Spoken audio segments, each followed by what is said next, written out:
tout d'abord maa ngi koy nuyu bu baax a baax di ko mastawu parce que aussi ci njaboot gi la bokk mooy njabootu presse parce que presse dafa yaatu ak suñu waxee acteurs médiatiques yi chroniqueurs yi ci lañ bokk analystes yi ci lañ bokk journalistes yi ci lañ bokk deuxièmement également c'est un frère Badara Gadiaga di ko mastawu en tout cas di ko ñaanal yàlla génnee ko fu mu nekk indi ko fi nga xamante ne ni moom mooy suñu côté ñu continuer di servir li nga xamante ne moom moo nekk la nation sénégalaise alors li nga wax nag donc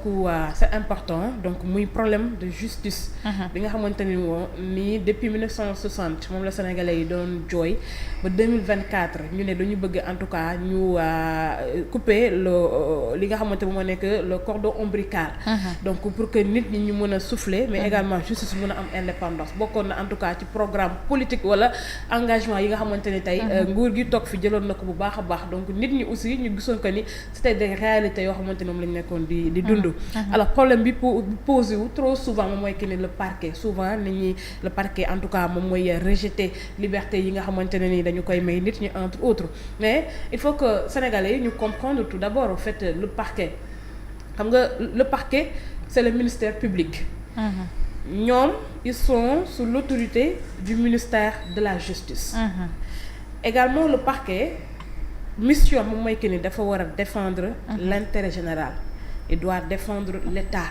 il doit défendre la société et bu ñu koy sax gën a définir da nga naan le parquet moom moo nekk l'avocat du peuple parce que souvent moom day taxaw pour intérêt général moom mooy que ni intérêt de l'État moom moo nekk intérêt de la société moo nekk intérêt des particuliers et c'est les particuliers qui se constituent pour am intérêt général donc mais bu fekkee ni procès dafa am le parquet boobu noonu dafay war a agir selon le droit même bu fekkee ni dafa nekk sous l'autorité du ministère de la justice il doit agir selon le droit il doit également agir selon li nga xamante ne tey moom moo nekk l'intérêt général dañuy gis que ni ici au Sénégal comme dans d'autres démocraties la politique pénale elle est définie par l'exécutif kan moo fa nekk c'est le ministère de la justice et ce sont les procureurs ak le parquet qui sont chargés de mettre en œuvre li nga xamante ni tey moom moo nekk cette politique pénale alors moo tax ñu bari dañuy naan parquet bi amul indépendance oui amul indépendance ci benn instant parce que moom il est directement relié rattaché au ministère de la justice mais néanmoins dañu war a en tout cas dire le droit objectif en fait soumission moo nekk tey liaison boobu ñu am ak le pouvoir exécutif warul mun tax ñoom ñu dire le droit et exclusivement le droit ça c'est beneen bi nga xamante ne am na moom mooy que ni il faut que ñu xool naka lu ñu def parce que pour ñu réformer le parquet indépendance totale pour le moment mënagul am parce que comme je l'ai dit la politique pénale elle est définie par le pouvoir exécutif le pouvoir exécutif à travers le ministère de la justice ñoom ñooy définir la politique pénale alors c'est les magistrats c'est le parquet ñoom ñooy chargé wu de mettre ça en œuvre mais encore une fois je rappelle comme également les magistrats du siège qui sont eux totalement indépendants parce que ñoom nekkuñu ci sous l'autorité de personne mais ñoom également mooy nag le parquet dañu war a am une indépendance également pour dire le droit et exclusivement le droit maintenant bu ñu demee ba nit ñi di am jaaxe ci kii nii bu agir rek parce que am na une main derrière parce que tey ñoom c'est le ministre de la justice qui sont leurs patrons et n'oublions pas qu'ils ont été en tout cas nommés souvent tu entendras que ni les magistrats du parquet sont des carriéristes loolu lañ lay wax sont des hommes bon des magistrats politiques parce que ni fu ñu nekk dañ leen fa teg à tout moment mën nañ leen démettre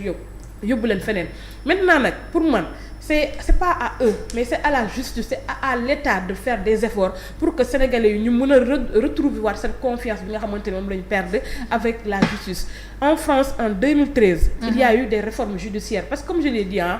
le droit sénégalais a été tiré du droit de Napoléon nekkuñu ñun suñu droit boo xamante ne ñoo ko inspiré nous avons inspiré en tout cas notre constitution notre droit ci li nga xamante ne tey moom moo nekk le droit de Napoléon alors ñoom en 2013 ils ont fait des réformes parce que c'était le même débat qui se posait mooy que ni comment faire en tout cas pour rendre un peu indépendant li nga xamante ne tey moom moo nekk le parquet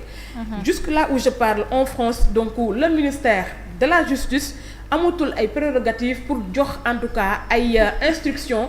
personnelles wala particulières sur des cas personnels. Donc le parquet dafay agir indépendant, donc instructions yi nga xamante ne moom lay jot donc c'est d'ordre général et ça concerne tout le monde. Le débat qui se pose mooy kii ni tey les hommes de droit ak les avocats dañu naan il faut que le parquet soit indépendant maintenant de tous les actes yi nga xamante ne en tout cas mu ngi koy poser mais également des décisions yoo xamante ne tey mu ngi koy nekk di jël. Loolu nag pour mu am lenn la moom mooy kii ni la promesse que le régime de Pastef à travers Ousmane Sonko, Bassirou Diomaye Diakhar Faye yu ñu joxoon Sénégalais yi. Aujourd'hui il faudrait qu'on trouve des mécanismes pour que le président qu'il puisse sortir du Conseil supérieur de la magistrature parce que c'est une hiérarchie. Aujourd'hui li nga xamante ni tey moom moo nekk le ministère de la justice mais c'est un ministère du moins qui est au cœur du dispositif gouvernemental parce que dañu bokk ci ñi nga xamante ni tey ñoom ñoo nekk les ministres pilotés par le premier ministre. Alors ñoom kan mooy seen chef, c'est le premier ministre. Le premier ministre qui est son chef, c'est le président de la République du Sénégal. Alors c'est Diomaye qui siège au niveau du Conseil supérieur de la magistrature et aussi ki nga xamante ni moom moo nekk le ministre de la justice. Et je l'ai dit, le ministre de la justice moom moo nekk ki nga xamante ni tey moom moo nekk l'autorité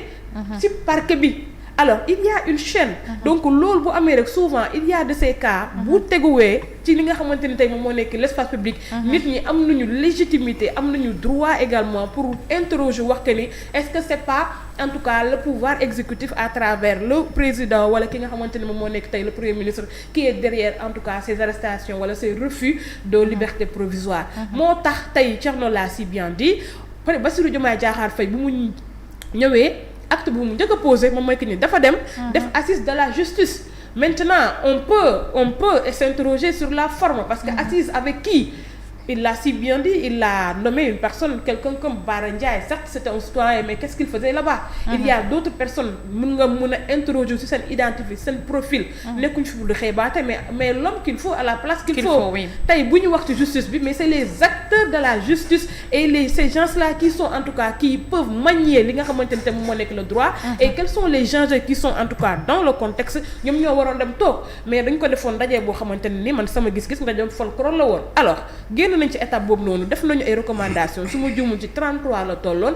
jox ko le président de la République. Tey jii nii le problème du kenn ku dul le président de la République parce que bu fekkoon assise amul nga ne nañu def assise de un. Mais assise am na bu fekkoon ne amul recommandation nga ne nañu def recommandation. Les recommandations ont été soumise du moins au président de la République. Alors c'est à Bassirou Diomaye Diakhar Faye avec son équipe de faire des projets de loi jox ko député yi ñoom ñu xool ci 33 recommandations yi lan en tout cas moom moo nekk loo xamante ne intérêt public la parce que je le rappelle les députés sont là au nom du peuple kenn ku nekk li ngay xool li ngay saytu da ngay xool ndax est-ce que méngoo na ak askan wi la mu bëggoon au départ. C'est ça. Maintenant loolu bu mënul am recommandations yi c'est comme les assises de 2008-2009 c'est comme la CNRI c'est comme en 2016 c'est comme en 2019 lépp ñu jël dugal ko ci biir tiroir yi et on se rappelle autant sax Macky Sall daf daan génnee jël ci ay réformes yoo xamante ne nii ça nous concerne et aussi mu mun ko mettre en application. Alors aujourd'hui au-delà même de cette question des juges de liberté là mais par rapport ak au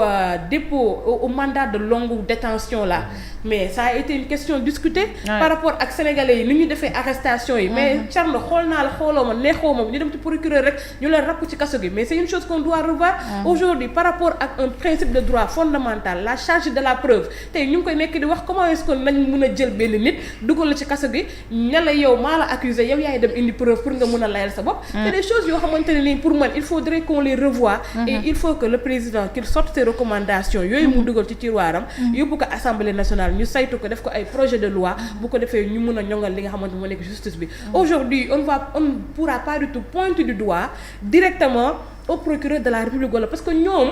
ils ont des autorités. dafa dañu am ñoo xamante ne ñoo leen ko fait parce que tey lépp looy def mais il faut que nga waxtaan ci ak le ministère de la justice. Le ministère y a le premier ministre qui est là y a le président qui est là donc am na yoo xamante ne tey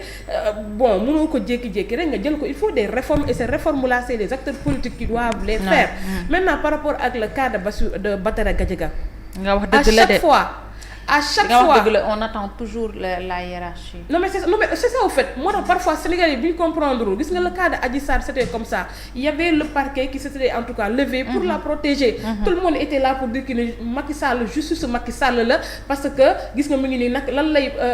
parquet bi di def ci ginnaaw Adji Sarr mais non je l'ai dit le parquet il représente la société il représente l'État il représente l'intérêt général. À chaque fois bu ñu xoolee que ni Fatima dafa néew doole ci société bi am nga un problème un litige avec quelqu'un mais ñoom ñoo la war a assister ñoom ñoo la war a encadrer pour ne pas que yow ñu bafouer say droits wala en tout cas ñu fragiliser la ba yow doo am li nga xamante ni tey moom moo nekk gain de cause ça c'est important. Léegi tey bu parquet joxee opposition par rapport ak une liberté provisoire bu juge bi wax daf ko war a motiver selon le droit mu ne Badara Gadiaga du ñu ko may liberté provisoire parce que dañuy jàpp ne bu ñu ko mayee day daw. wala bu ñu ko mayee day am une récidive. wala bu ñu ko mayee en tout cas dafay am une pression ci li nga xamante ni tey moom moo nekk dossier bi. ba mu mun a compromettre en tout cas.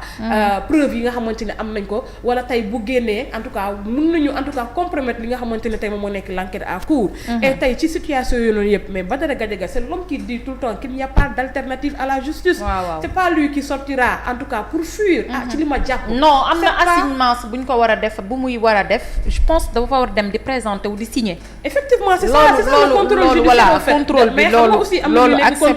am na ñu nekk contrôle judiciaire ça c'est par vigilance mun nga génn daw parce que lépp gis nañ ko fi mais man je dis que ni par rapport ak la personne par rapport ak la personne waxuma du ko def mais man de bonne foi li ma jàpp par rapport ak Badara Gadiaga mais c'est pas un bandit c'est pas quelqu'un qu'on a emprisonné parce que da doon sàcc da doon escroc wala en tout cas et cetera donc pour man am na yoo xamante ne nii tey moom ñoom ñoo koy motiver man motivation yi nag damay jàpp ni am na peut-être que ce sont les avocats qui ne vont pas du tout entrer dans le faux du dossier parce que ñoom aussi lu ñu bëgg opinion bi jàpp loolu lay jàpp léegi également ñoom tamit il faut que ñu dem ci benn affaire parce que le président dès ses premières sorties il avait dit que ndax ñoom aussi dañuy tënku ci vision du président que ni je veux un espace politique pacifié je veux que la société soit apaisée et pour cela am na dossiers yoo xamante ne nii c'est des dossiers politico-judiciaires il faut que tey ñu pacifier ko et loolu da ciy bokk sax ci libération Lat Diop bi mais gis nga espace bi nu mu mel libération kii di nga xam ne mu nekk Ameth Ndoye aujourd'hui Badara Gadiaga hier avec l'engouement qu'avait sa famille je pense que ni buñ ko may liberté